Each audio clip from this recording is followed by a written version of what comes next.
Rolling. Click. Nope. Need another pillow over here. Ooh. Hey, hey. Hee hee. Ah.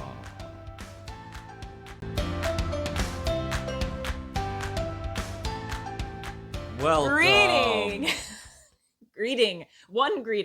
Greetings. Just one. Friends. Paul and Halina here, back for our weekly discussions. Serious spirituality. Not at all serious. Discussions. But very serious, but not that serious. But not that serious. Discussions. And we're actually embarking on a 3-part series. Possibly longer. Very exclusive content just for you. Stop doing that face. I don't know what you're talking about. It's just my face. On living within the Matrix. That movie with Keanu? Yeah, that's it. I should have gone with a lesser known actor. With who's that guy? Who's the guy? Lawrence Fishburne. Yeah, that guy. You know, the Lawrence Fishburne film. Yeah. Classic film. Who's the Matrix. guy that played Elrond in Lord of the Rings? He plays the bad guy in the Matrix. Who does? The guy that plays Elrond in the Lord of the Rings. I don't remember their names. He's the Elven King. Anyways. Ugh, this is embarrassing. So we're not going to talk about the movie The Matrix, although maybe it will be. No, maybe it we're will not. Be addressed. We're not. I'm going to bring it up as much as possible. I actually will bring it up at some point. It's relevant. But we want to focus these discussions for this next couple of weeks on how do we live in this structure of humanity and society and embrace the aspects that are spiritually supportive while also at the same time not getting lost Or escaping, which is what we're focusing on today. The escapism. I also want to talk about not just society and things like that, but the structural laws of the universe still apply. Like, it doesn't matter what your spiritual path is. There are foundational structural laws of existence, and those aren't necessarily the ones you'll hear about in science either. So, well, I think there's a honeymoon phase that we step into when we're awakened to the world of spirituality, and I don't want to blanket this for everybody. Maybe others are more practical than me, but I remember for myself being awakened to all of these forces of the universe and wanting to get my hands on everything. Like, oh, what can crystals do for me? What can Reiki do for me? What can yoga do for me? Yeah. How can I approach my relationships differently? How does my language change in this new version of myself? Right, and that's fairly typical of most people, and that doesn't resist anything. Mm-hmm. But are you exploring it to its core? You know, are you exploring it to where it needs to be? Like, things have their place in this world, in this universe, in this existence, and just walking around with crystals in your pocket is one example of this, where it's like, oh, my life's going to be so much better. And then there is that placebo effect of that. But at the same time, you're actually not using the crystals in the beneficial way that you could be using them. Say more about that. Well, there's not a lot to say. That there's resonance vibrations within everything. So, like, yeah, we can look at the pretty crystals and use their vibrational resonance for our benefit, but there are also a lot of other things in the world that aren't pretty little shiny objects that resonate with those vibrations. So I think that we put it on crystals because they're exotic to an extent and beautiful. And I guess the structural shape of them, mostly when they're cut. But I think that has more of an impact on the psychological aspect of humans than it does on the actual inner workings of what they are. And are we depending on something physical like a crystal in order to accomplish something? Like, Yeah, I remember that I had certain crystals that I associated with certain energies I wanted to bring into my day.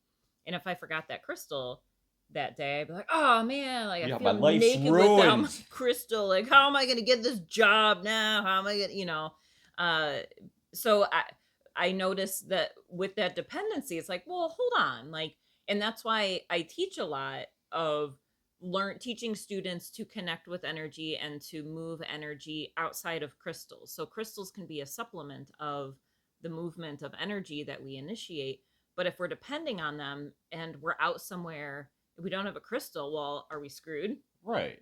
Like, well, what if we can conjure up that vibration within ourselves? Right, and that's exactly what it is. Like my usage of crystals anymore is as a directing tool just for my visualization Mm-hmm. purposes.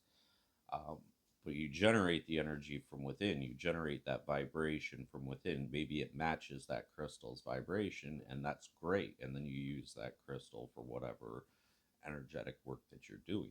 That's perfectly fine. It's a tool. It's a tool that you can use. But just having them around isn't as beneficial as you may think it is because you're not focused on one of them at all times. And Or we could be limiting the vibration to that one frequency because that's all we know to be true is the frequency associated with right, this crystal, but also maybe there's something else out there, which I think brings us into our where we can get distracted within this world with all these different spiritual elements. It's like we're following in the footsteps of others instead of others on this earthly path, instead of expanding our minds to connect directly with the universe as this unique way of being guided forward. It's like paving the path. We're all here to pave the path, but instead of doing that, many of us are following the path of others. right. And in that too, like I don't like to use the word fantasy that often because um I I I can put myself in a mental mind state where anything that's fantastical can exist. It's a possibility in my mind. Um, it's a matter of generating that again from the work, but um, relying on the fantasy of what other people see as fantasy is a problem as well, because like you see this a lot in spiritual communities where someone starts talking about fairies and maybe your whole life you've spent believing that that's complete fiction, complete falsehood, fairies don't exist, and then this person's talking so intently about it and your mind immediately goes, well, maybe I should explore that again. But also your mind can go, well, now I got to connect to the fairies so I can match that, Yeah. and like, how do I connect to the fairies? And then you go out and you spend all this money on books about connecting with the fairy world and all these things, and where does it really lead you? Where has it ever led you? Create your own fantasies is the reality of that It's thing. almost like we're afraid to be led astray. And I think this is a theory that's being birthed in my mind right now. I think that stems from a lot of us having religious backgrounds, and there's this one way, the way that we need to follow in order to be in line with the specific religion. If we stray from that, we're screwed, you Right. know? And now taking that mental process and applying spirituality to it, is there a chance that we're trying to find the right path and the right answer because we're afraid? I hear this a lot with, we're afraid of the darkness, we're afraid of being led astray, we're afraid of not connecting with a path that is right and true to our true selves. But I think what spirit guides us into is we can explore all different realms of the universe, and if our heart is pointed at the light and we know that to be true, then what do we have to worry about? Right. And like I'll admit to like when I first started exploring spirituality outside of my traditional upbringing, I was very young, so I hadn't been like fully indoctrinated yet. Um, but I was still searching for like that being that I can talk to and I can pray Mhm. to, and um, you know, that may, I think my father summed it up best, is like, no matter what you believe, that's the truth. And Mhm.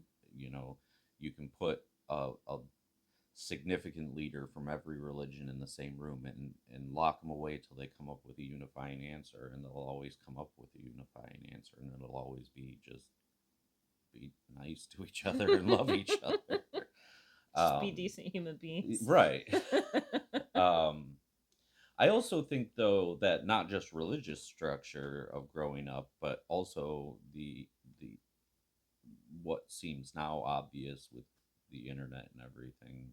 Not to say the internet knows everything, but just like being able to have access to information that we wouldn't have, like the history of what humanity is on Earth and the history of what Earth is itself has been guessed at, falsified, Mhm. and just blatantly lied about for a long time. And some of it's true, and some of it's not.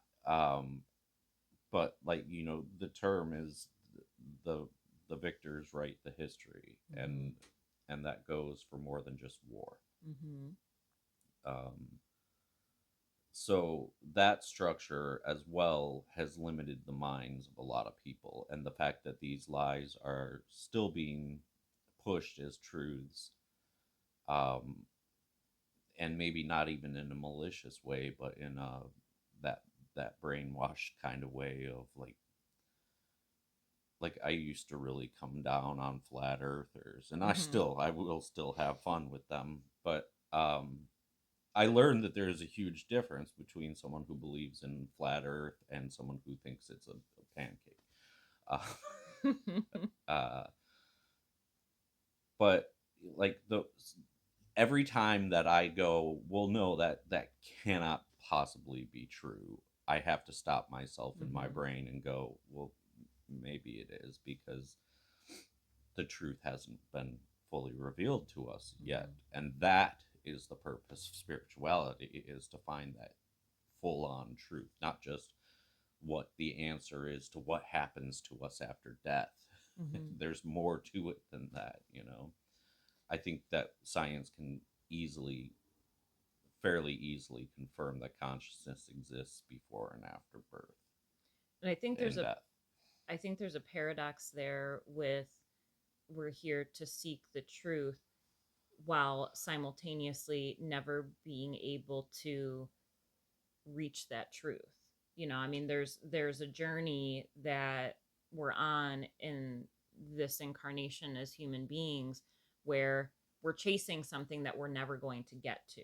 You know, so seek the truth, but also when we think we find it, we're constantly being redirected inward. You Right. know, and so there's like this cycle happening of let me put my feelers out into the universe, and what is true out there? Is the earth flat? Is it round? Is there an end of the universe? Is it infinite? Am I one with this person? Am I separate from this person? All these different things.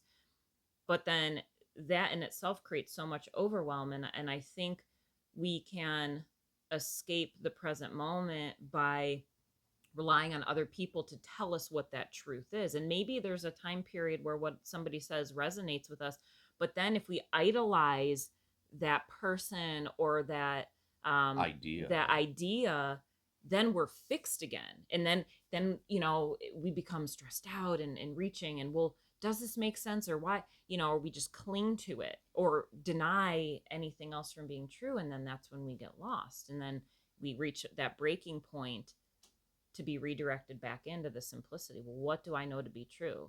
I exist. I exist. And I think that that is, I mean, seeking that universal truth doesn't mean knowing everything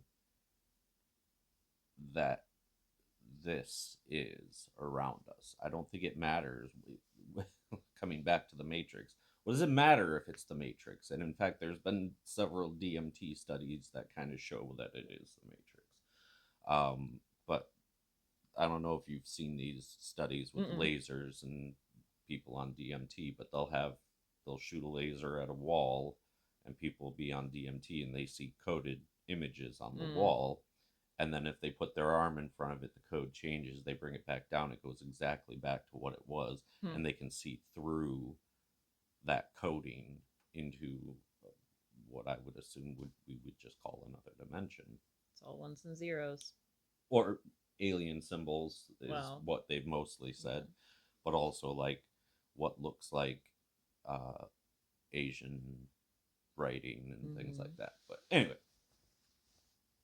I think that understanding that there is a structure, there is a framework to all of this. Can we just accept that and understand it as best we can and live our lives without, like, it feels like so many people in spirituality are fighting against something. And what are they fighting for? Like, what is that fight about? Well, some people it's the truth, some people it's enlightenment. But what do those words mean to you to know the truth?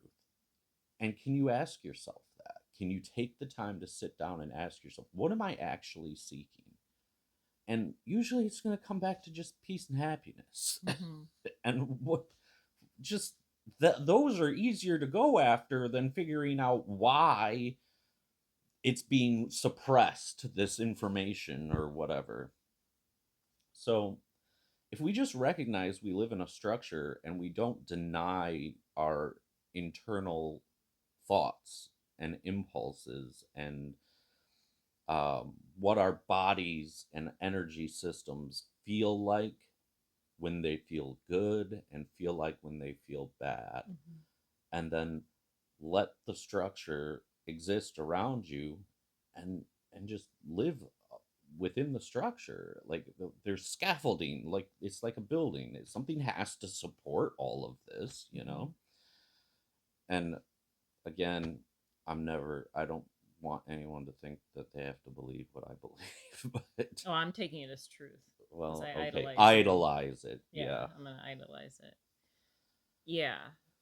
There's a reason we see these shapes and these forms. And to deny that is denying a part of the universe that we are magnetized to right now.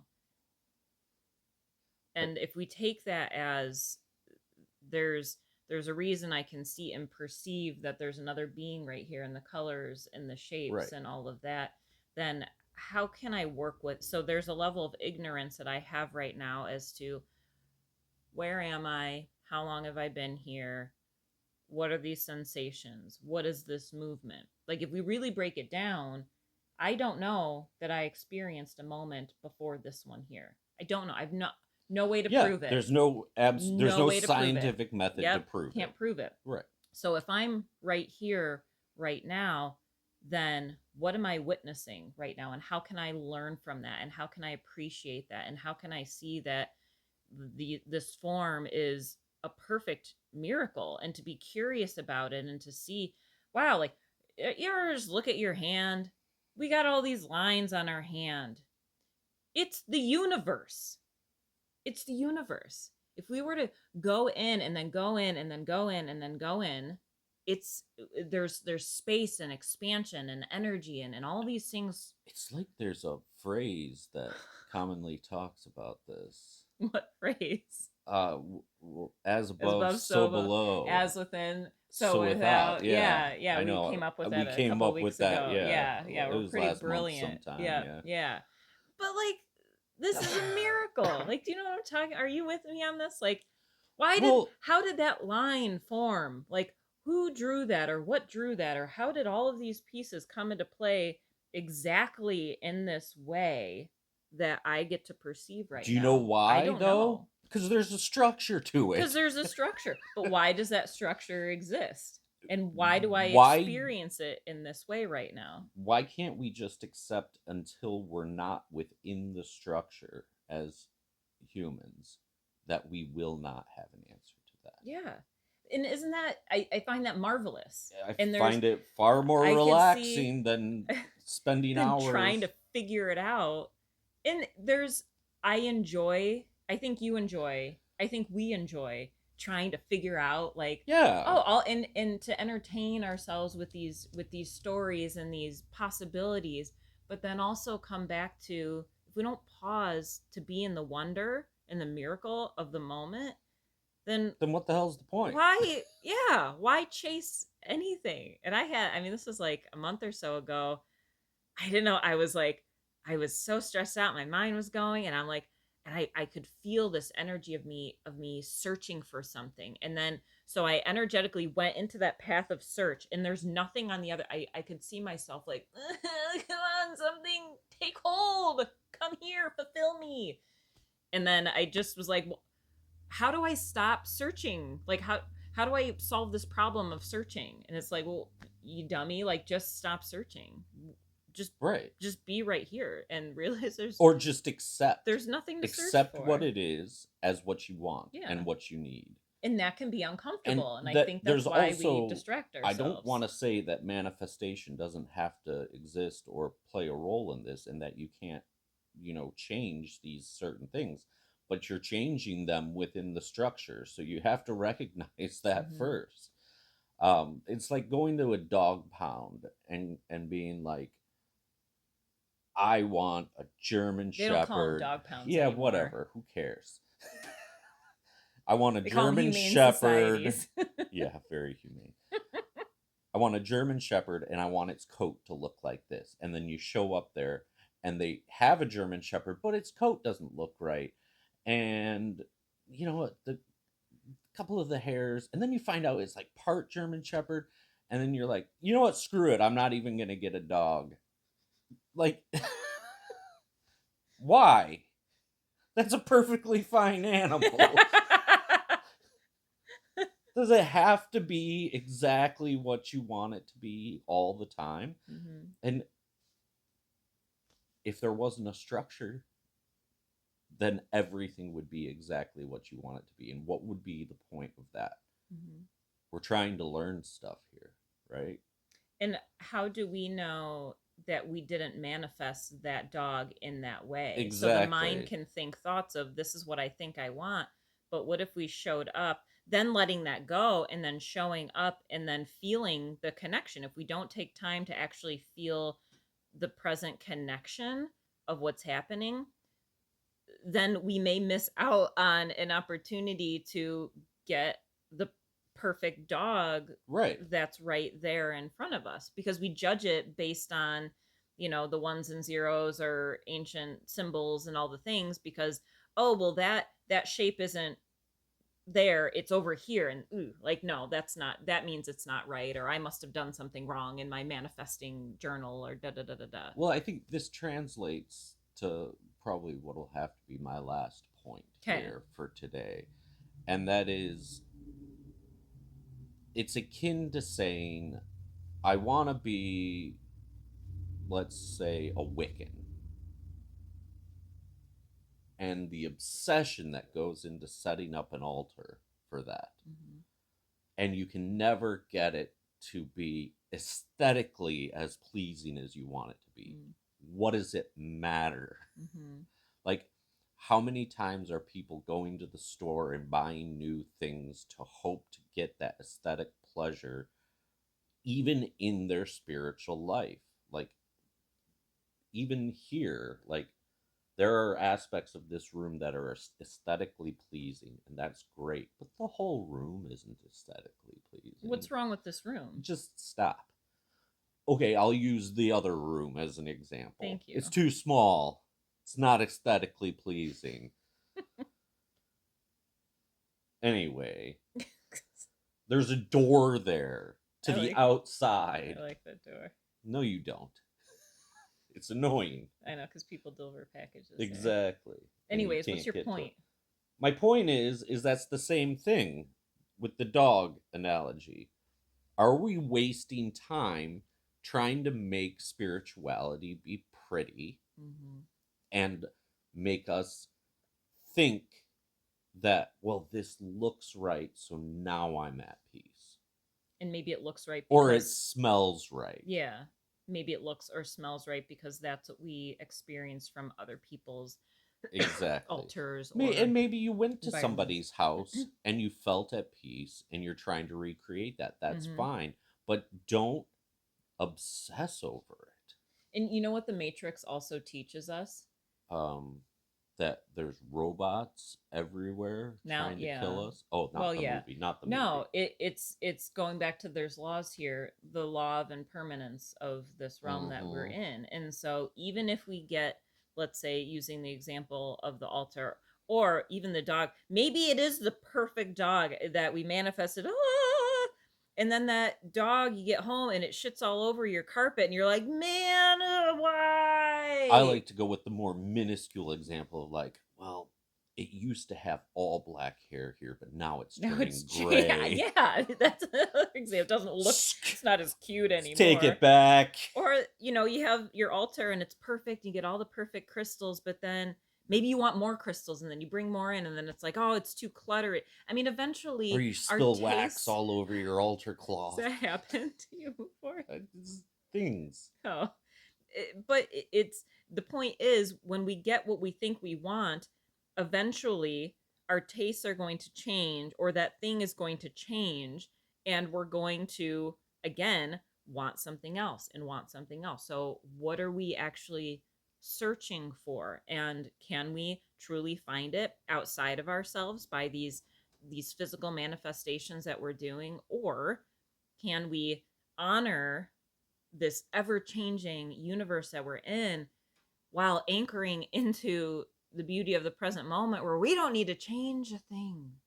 We don't need to change a thing. We can watch everything unfold so perfectly and so strategically and be in awe of that because my human mind surely can't perceive what's going to happen next. And I know what's going to happen next is going to be the best thing ever.